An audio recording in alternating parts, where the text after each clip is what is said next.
Hello everybody, I'm Rave, and welcome back to Joe Denver's Lone Wolf. Been a little bit since I played it, so let's just jump right back into it, see what's going on.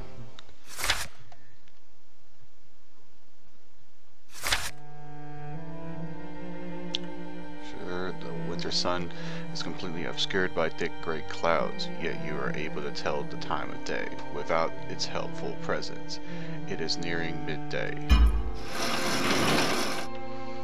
Alright, so haven't really gone too far yet.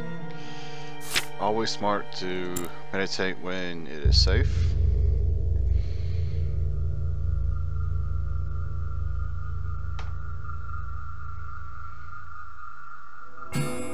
Alright.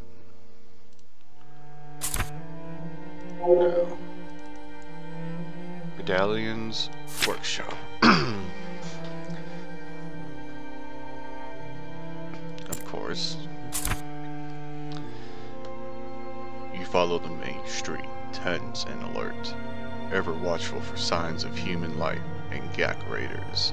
Suddenly, the door of a nearby building is thrown open, and into the street pour a gang of Gaks, growling and waving their black-bladed weapons above their loathsome heads. You steel yourself. You steel yourself for imminent combat, but your concentration is so broken when you glimpse a human is among the number. It is a girl in her late teens with short dark hair and sharp sparkling eyes. Judging from her appearance and her clothing, she does not look like a typical Roxthorn villager.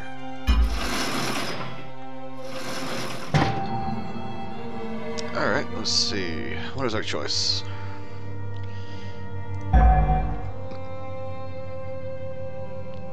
Fight the Gaks in the open. I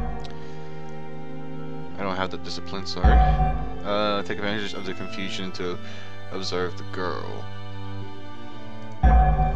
I don't have that discipline. So, really, we only have two choices.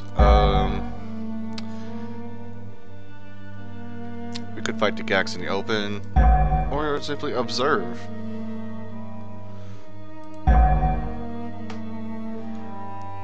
We should fight. The girl breaks free from the gang of Gaks that surround her. She sprints past you, and instinctively you move forward and place yourself between her and the pursuing enemy, blocking their path. Orkadak, Doc, Oka! Good job!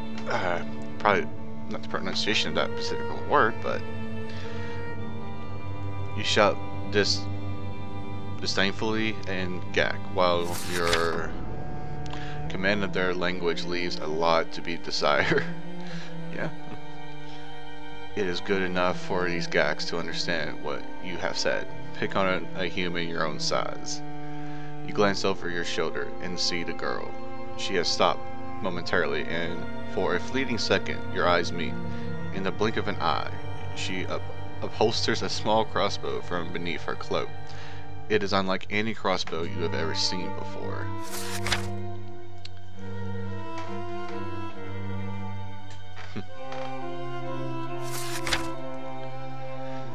She levels the strange crossbow at one of the Gaks and sends a steel bolt straight between the creature's hateful eyes. She fires again, and another Gak falls dead. Then another. The crossbow is reloading itself as fast as she can fire it. Quickly, she holsters her weapon and sprints across the street towards the cover and safety of an undamaged house on the far side. Orkatak, Jock, die human. Roar the gang of Gaks. You spin around to face them as they come rushing towards you, with their weapons held ready to cut you down.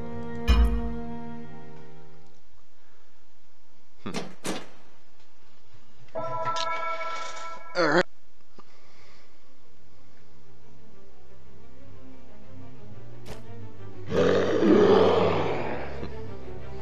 Just two. I can work with this. Get back up.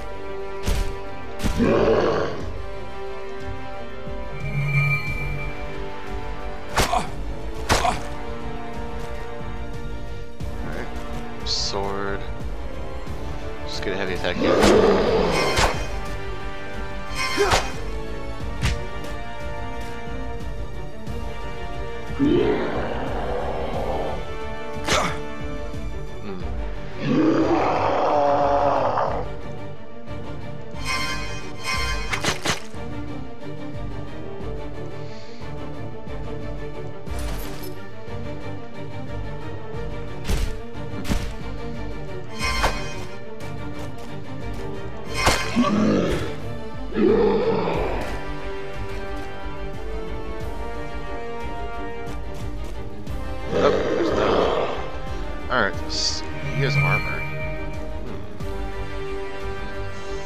Let's do this one.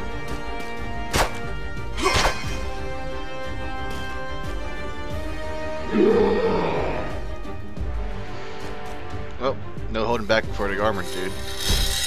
Come on, there we go. Ooh, serious damage on that one.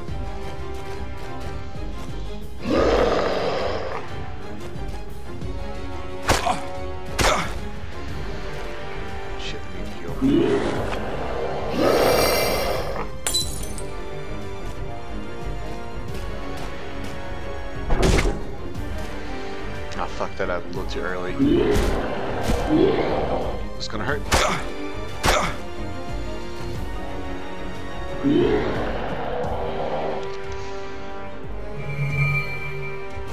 Smother it now. Alright. Let's quickly kill this thing. That didn't work.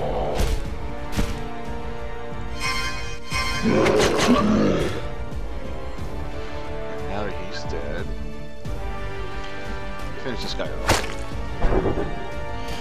And I fucked that up too. What the hell's going on? Fine.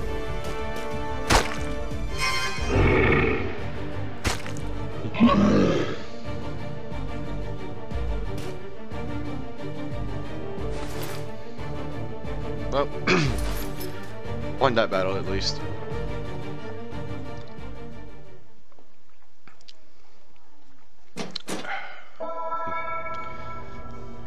Let's see what kind of loot we got. Hey, throwing knives.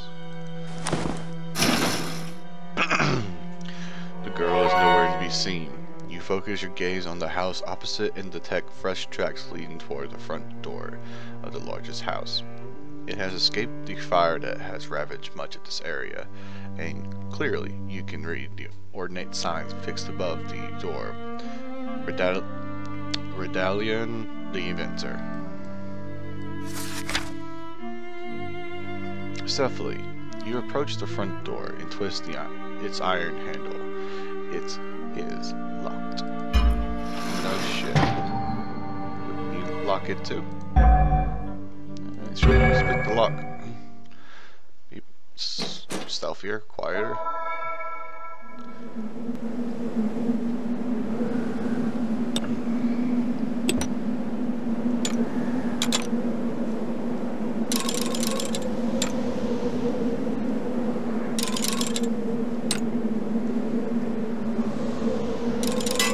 Yep.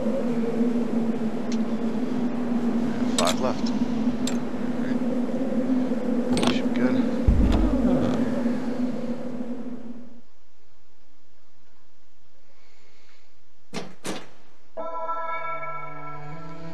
You hear the click of the lock opening, and you reach for the door handle. 1 twist, and it opens.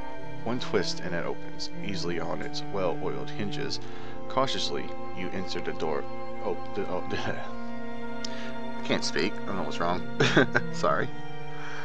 Cautiously, you enter the open doorway and catch your first glimpse of the interior of Redalion's house. It is furnished with sturdy chairs and tables, all stacked high with blueprints of inventions, prototype clockwork devices, and tools of all kinds.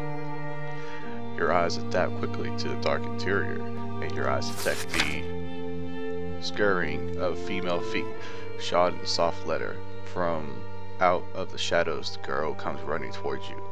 "Who are you?" she demands to know. "I am Lone Wolf, and I am your liege lord," you reply. taken aback by her impertinent tone. And who are you? I am Leandra Jen Redalian is my father. Leandra's voice is tense and irritable. It's as if she resents having to answer your simple question. This is not how the villagers would normally address their liege lord, and you assume she must be in a state of shock. Thank you, my lord, she says, her voice dripping with sarcasm. So gracious of you to visit your humble little village. Such a pity you arrived too late. Far too late. Her harsh words shock you into stunned silence. You are a little unnerved by her disrespect and her belligerence. Make your choice. All things considered, you decide to address the girl as diplomatic as you can. You remain silent as you ponder the girl's intimate manners. Smarter to do this. The girl is clearly upset by the calamity that has befallen her village, her friends, and her family. You soften your expression and try to console her sympathetically. I came as soon as I received word that you were in trouble. I have sent an urgent message to the king, and he will send troops here to deal with the Gax. Of that you can be sure. The girl nods her head, acknowledging your words of comfort, but she does not say anything in reply. You sense that she is not entirely convinced that what you say will come to pass. She goes into the front. I can't talk. She goes into the front door and closes it. Before she says anything more, the girl goes and stands next to a latticed window. I can't speak. Fuck, I don't know. I'm sorry, everybody. I have no idea what the fuck's going on. And stands next to a latticed window at the front of the house. Anxiously, she peers into the street beyond. She is fearful that more Gax will arrive soon and try to break into her house. You stand on the other side of the window and try to get her to talk to you. Together, you keep watch for marauding gangs of Gax. After a few minutes of uneased silence, finally she relents and tells you what has happened. What happens in Rockstone. She also tells you something about herself and her famous father. A large raiding party of Gax, supported by Dracorum, attacked the village the day before yesterday. They gained entry into the village by way of the large steam-powered elevator platform. This elevator is used to host. I can't speak. This elevator is used to hoist wagons and bronin ore and convey miners to the floor of the sunken forest. Rockstone was attacked during the day. From this fact, you deduce that the raiders were not focused upon killing the townfolk, since they launched their attack at a time when the village was least occupied.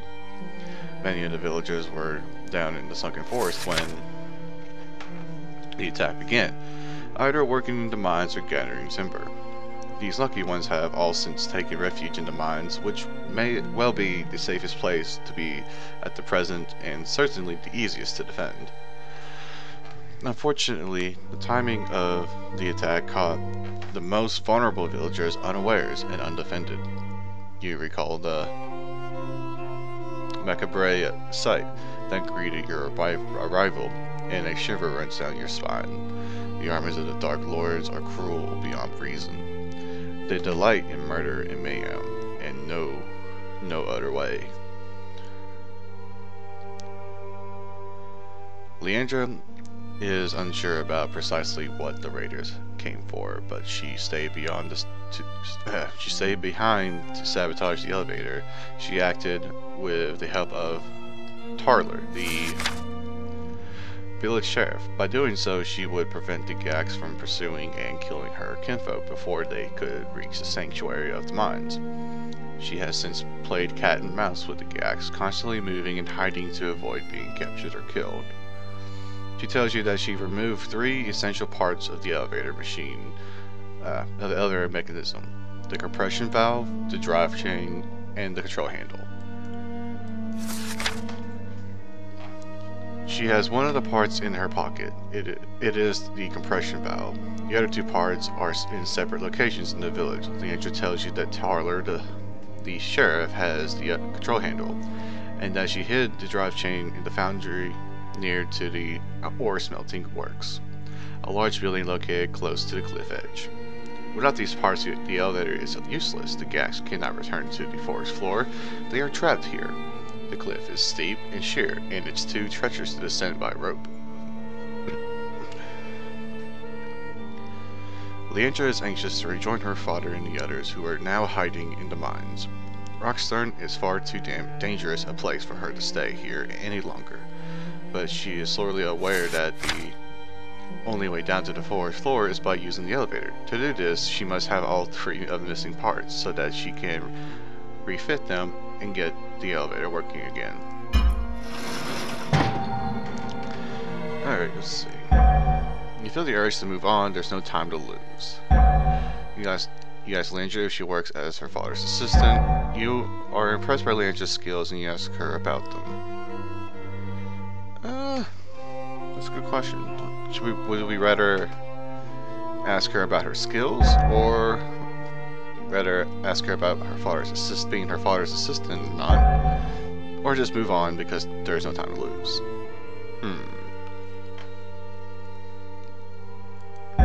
I'm actually kind of curious where she gets these skills. You tell her that you tell her that you are very impressed by the courage she has shown. Your compliment makes her smile, but only a little. It's the first time you have seen her relax her stern expression. How have you been able to survive in the village full of enemies? You ask. Leandra's smile broadens.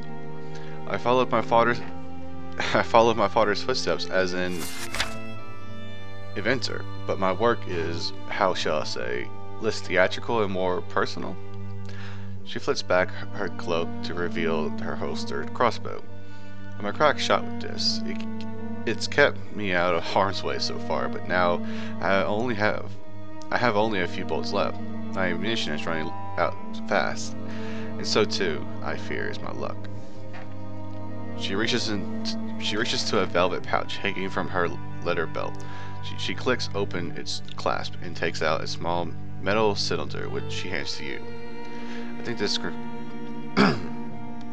this compression valve would be better off in your safekeeping. Please keep it secure. Our lives may depend on it. You take the compression valve and store it carefully in your backpack. Leandra stares directly into your eyes and says, I am determined to join my father and my people in the mine. You have come here to pursue the raiders and avenge the destruction they have wrought. Is that not so? If you help me, then I will help you. You're going to need a working elevator to reach the forest floor. Without it, you'll not be able to discover the reason for this attack, Leandra says. When the Gax discovered that I sabotaged the elevator, they were furious. In their blind rage, they vandalized the pump room and the boiler house. I must go there and make good handy damage to the pump and boiler. It's no good replacing the missing parts if there's nothing to power the elevator. And while you're taking care of that, I shall search for the missing parts, you reply. Leandra nods her approval. Remember, she says, Sheriff Tarler has the control handle and the drive chain is hidden in the foundry. I had little chance to hide it properly. There were 2 Gax chasing me, as I recall. I threw it among some other chains that were lying on the floor. It's very different from these chains. It's smaller and, well, it's well oiled. The foundry chains are dry and have much bigger links. Very good. This will help me to find the parts, you reply. Your immediate tasks are now clear. You must find the Sheriff Tarler and retrieve the control handle, and you must go to the foundry and find a drive chain.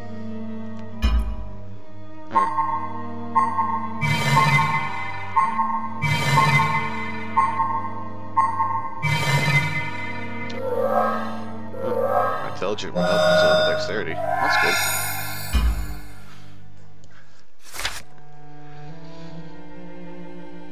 Chapter 2. Blood on the Snow. Leandra prepares for the mission. She gathers up some food and some tools, and she puts them in her backpack. As she is fastening the flap, she says something which surprises you. When I saw you for the first time, I thought you were a grown man, but now you seem really young to me.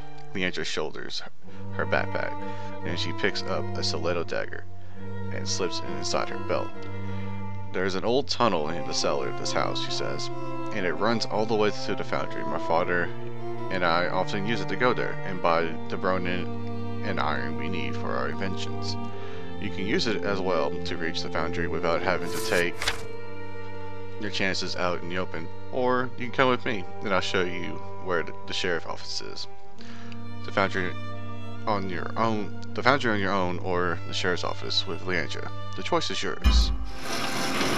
Well,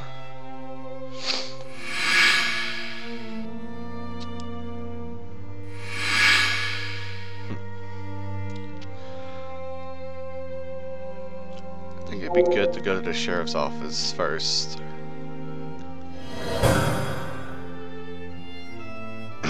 Your crossbow is nearly empty, and when it is, all you have left are your wits and a dagger to use against the Gax. No, I cannot let you that risk alone, you say with a forceful tone. Leandra starts to protest, but you cut her off in the middle of her first sentence. We shall leave together, and that's the end of it. As soon as you can show me where the sheriff's office is, we shall split up. I will look for Tarler. You will go to the boiler house. Is that clear? Perfectly clear, she says, with a more than a trace of resentment. You draw your weapon and move to the door. Leandra stays by the window and scours the streets for signs of Gax. It looks deserted, she says. Very well, follow me and stay close, you reply.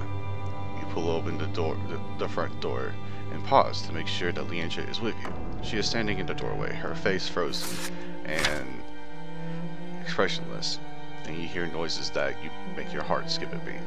Gax are emerging from the shadows of neighboring houses, and they are fast closing in on all sides.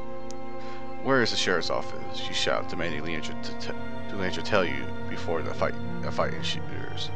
She points along the main street towards the end of the village, at the cliff's edge. On the left, 100 yards or so. This is all she can say before the first of the Gax come running at you with their weapons held ready to strike. Strike blows to your head and chest. Run, you shout, and Leandra is suddenly galvanized into action. She sprints away across the street as the Gax surround you and press home their surprise attack.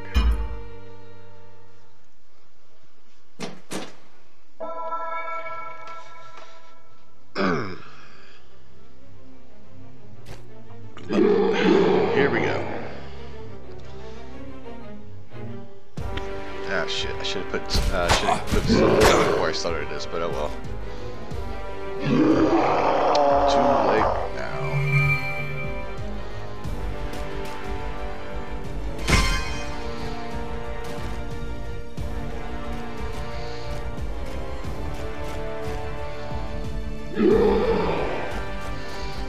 Of course.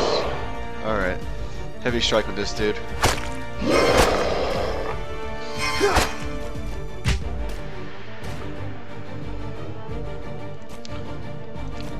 All 3 daggers. Well, I got 2 out.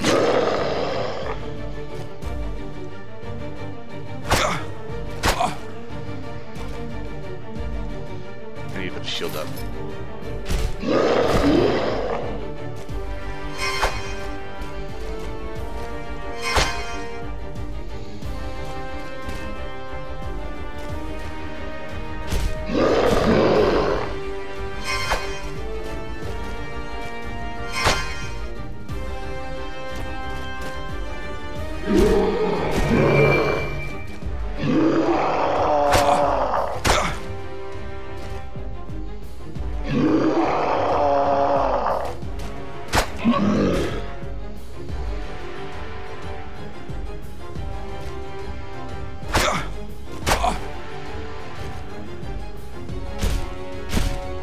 Oh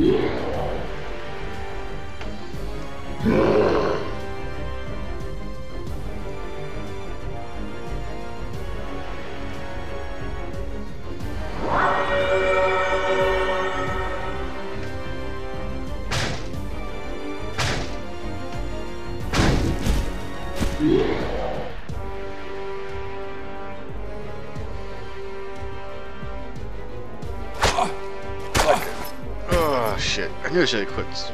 All I had was something to for mana. Oh, that's my fault.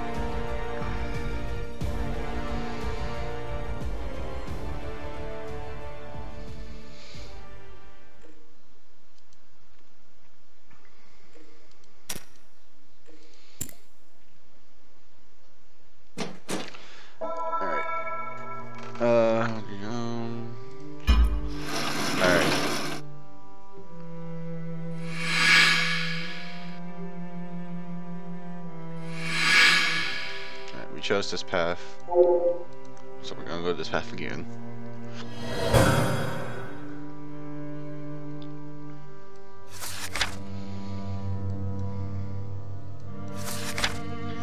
Let's see, I need to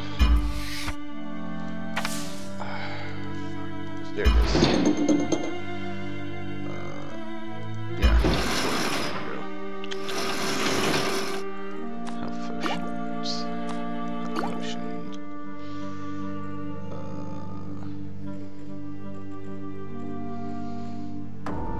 I don't really need that.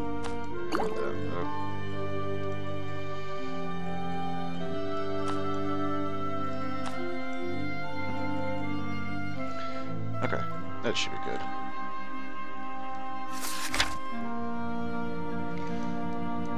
Alright, let's get back into the fight.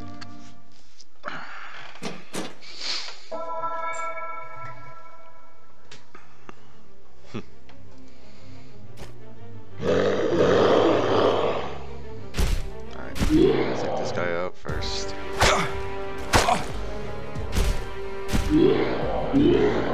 So attack in a sec.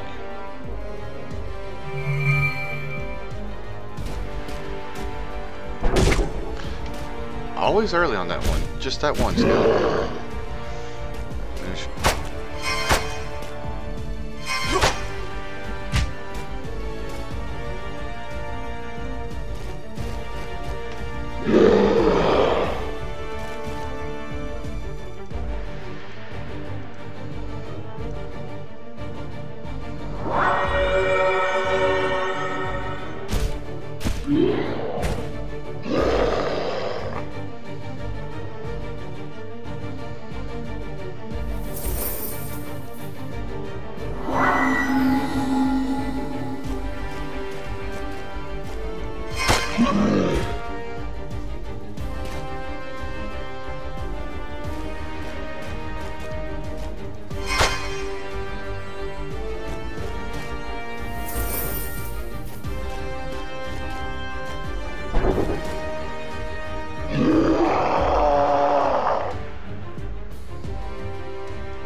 Done and done.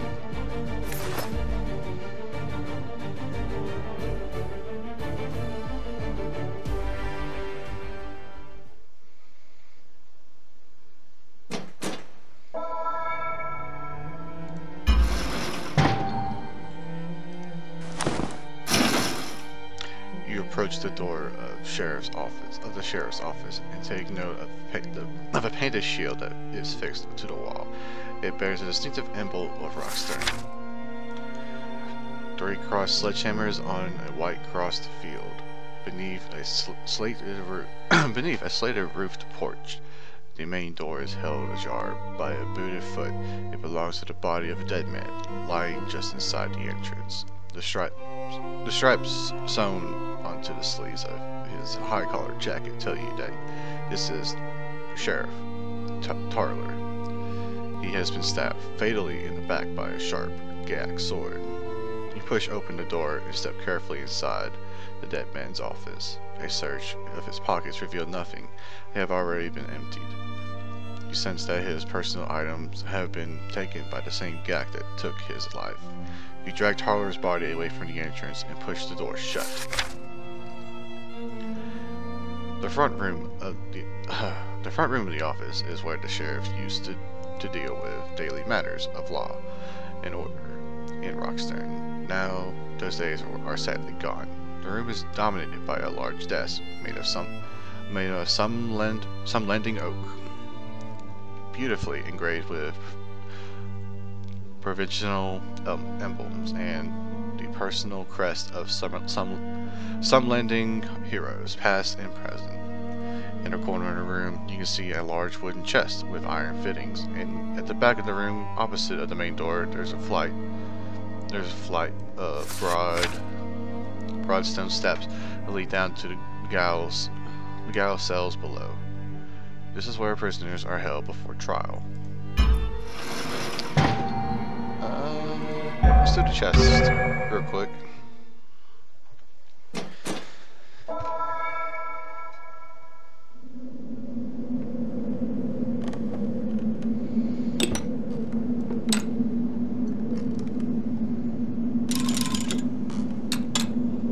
Right there. A little bit further. Nope, actually it might be backwards. There, right there. There we go.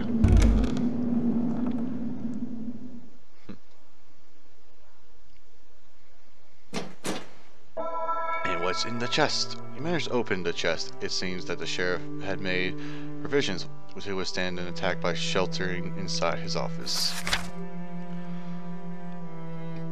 However, when he was compelled to organize resistance to the attack, he left the office with fatal consequences. Clearly, these supplies will be of no use to him any longer. Ooh, a new weapon.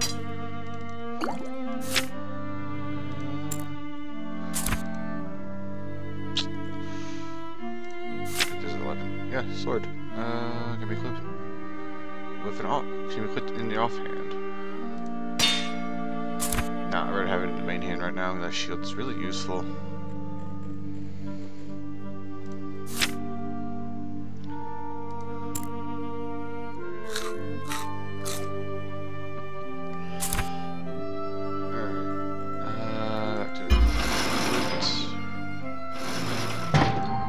Take it off.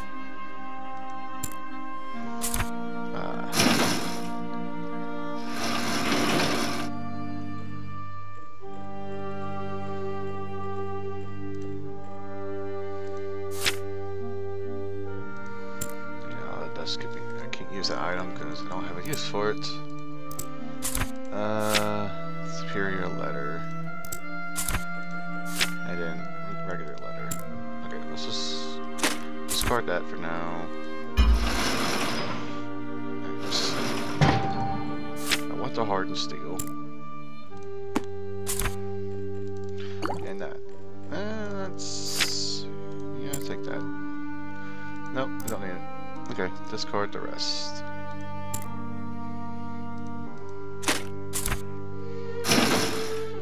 You descend the steps and arrive at the rough hewn from granite bedrock. It is lit by an oily torch that radiates dull amber light. It is sparsely furnished with a table, 2 chairs, and a food cupboard. There are 2 cells adjoining the guard room. One of them is empty, but the other is occupied by a tall man with a long beard and strong, calloused hands. His name has been chalked on a board fixed to the door of his cell, Merrick Gilland. Gilland has gone without food and water since the morning of the GAC attack. He has heard the screams and the sounds of crackling fire in the night, and he is anxious to escape from the cell before the GACs find him or he dies of thirst. Unlock the door, he demands. Release me from this cell. I want nothing to do with this village, and it's fine, upright, law-abiding inhabitants, and I certainly don't want anything to do with the GACs. And what if I were to open the cell door, and set you free? What would you do? Where would you go? The GACs are everywhere. You would be better off staying where you are. I go back to the Sunken Forest. That's my home. Mine and my brother's. I've had more than enough of Rockstern. You reply. Your voice tinged with regret. The GACs launched their attack upon Rockstern from the Sunken Forest. That timber land is rife with them. I pity the plight of your kinfolk, but I fear it's too late for you to warn or save them now. You turn away from the cell door, and Gillen shouts out, "The key is over there. Unlock this damn door."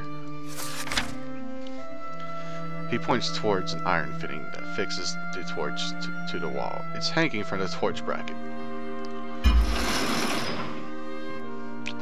Make your choice. Before making any decision, you try to gather more information. That might be the better idea. You want to know more about this prison before you decide its fate. Why have you been put in this cell, you ask? There must be some reason why you've been locked up. Is that not so? Gillet's throat is parched with thirst, he says. He will tell you everything, but first he must have some water. He points to the large cupboard standing against the wall opposite of his cell door. You pull open the cupboard door and find a pewter pitcher of water, and a name-lead iron cup, and a half loaf of stale bread. Answer me first, and answer me truthfully. And I shall decide if you deserve this bread and water, and your freedom. He tells you his name is Merrick Gilland. His brothers are not blood related. They are a band of robbers, cast out of Torn 3 years ago for burglary and street crimes. They found refuge in the Sunken Forest and have survived there since, living off plentiful flora and fauna. Not too long ago, he and his fellow thieves, his brotherhood, as he calls them, used the elevator to enter Rockstarn. They had come looking to steal some Ronin arrowheads for hunting. Unfortunately, the sheriff and his reeves caught them in the act. They ran back desperate to escape, but the sheriff apprehended him before he could get away. His brothers were more fortunate. They made good their escape and returned to their lair in the Sunken Forest. The reeves were killed during the chase, and he was blamed for their deaths. He tells you that he and his brothers are innocent. The reeves were killed by GACs. You are mindful of the fact that if you leave him locked in his cell, it will be only a matter of time before the GACs find him and he dies of thirst. If you release him, he will at least have a chance to survive. It may be a slim chance, but it's better than no chance at all. That is true. It is better than no chance at all. You decide to uphold the law, as severe as it might be in this case. Leaving Merrick here means the GACs will surely get to him. You open a cell. I feel like if we open the cell later in the story, if he survives, I don't know if he does or not, but he'll owe us a favor. And like he said, he's got brothers. His brotherhood is in the Sunken Forest. That could be useful later, because that's our ultimate goal, is to get down there. You walk over to the torch and unhook the key from its black iron bracket. Gaylor looks relieved that you have decided to set him free. He twists the key in the lock and the heavy door creaks open. Gillet rushes forward and shakes your hand in gratitude, but with such forceful enthusiasm that you have to push him away for fear that he may break your wrist. He reaches into the pocket of his jacket, and for a moment you suspect he may have a concealed weapon, but quickly you sense that he harbors no ill intent. He simply wants to give you a token of his gratitude. It's a plain wooden ring carved from some lending oak. It's the mark of my brotherhood. It's not much, but it's all I have. You accept the ring from his calloused palms and step aside to let him leave this dingy cell. Gillet rushes through the open door and scrambles up the stone stairs. You bid him good luck as he disappears into the room above. Alright, I think I'm gonna call it right here, guys. This episode's gone a little long enough. We'll pick up next time. Hope you guys have a good day and night. I'll see you guys next time.